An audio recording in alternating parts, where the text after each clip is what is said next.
Bonjour à tous, cette semaine pour la pastille, on parle de la méthode MEDDIC. La méthode MEDDIC, c'est 6 éléments qui vous aident à établir un plan d'action pour aller attaquer votre client.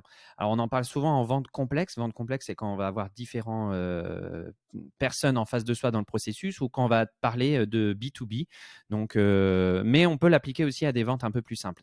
Pourquoi c'est bien la méthode MEDDIC? La méthode MEDDIC ou d'autres méthodes, en fait, ça permet quand même de se poser et d'établir un plan stratégique pour attaquer une opportunité. On sait souvent que les gens foncent tête baissée vers une opportunité et c'est souvent une mauvaise façon de faire parce que le fait d'établir un plan, on va se poser des questions à qui je vends, pourquoi je vends et qu'est-ce que j'apporte au client. Et si on ne prend pas le temps de se poser et d'obtenir ces réponses-là auprès des clients, on fait toujours fausse route.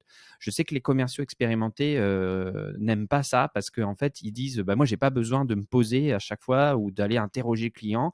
Devant leur manager, ils essayent toujours de bien paraître et de répondre aux questions à la place du client. Évidemment, c'est une erreur. Il faut savoir mettre son ego de côté et toujours prendre le temps d'interroger le client et de se poser la question à soi-même, est-ce que j'ai vraiment interrogé mon client? Est-ce que j'ai obtenu des réponses claires et précises qui me permettent d'établir mon plan d'action?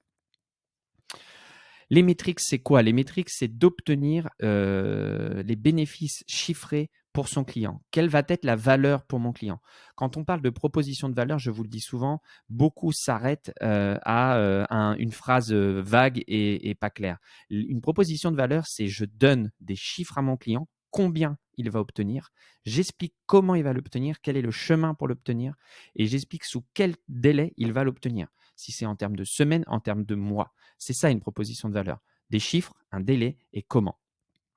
Ensuite, je ne reviens pas sur l'économic buyer. J'ai expliqué ma position dans la partie écrite. Je voudrais ici m'attarder sur la partie du processus d'achat.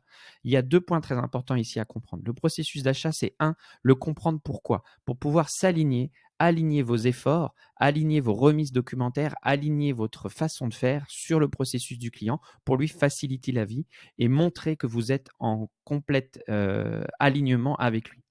Mais attention, à contrario, de ne pas vous enfoncer dans un processus qui va vous noyer dans quelque chose qui ne vous correspond pas. C'est-à-dire que si vous identifiez un processus complexe d'achat qui ne correspond pas à votre taille d'entreprise, à votre méthodologie, vous avez 2 façons de faire. Soit vous classez le dossier verticalement et vous dites: «OK, désolé, moi je ne suis pas taillé pour ça».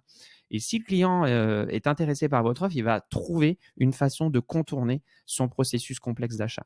Ou alors vous lui dites, une façon en fait simple de pallier à ça, c'est de dire: «OK, je ferme la porte et je vois si la personne revient». Ou alors vous proposez un processus alternatif en expliquant, vraiment en quoi cela vous correspond plus et que vous allez faire gagner du temps et de l'argent à votre client et à vous-même.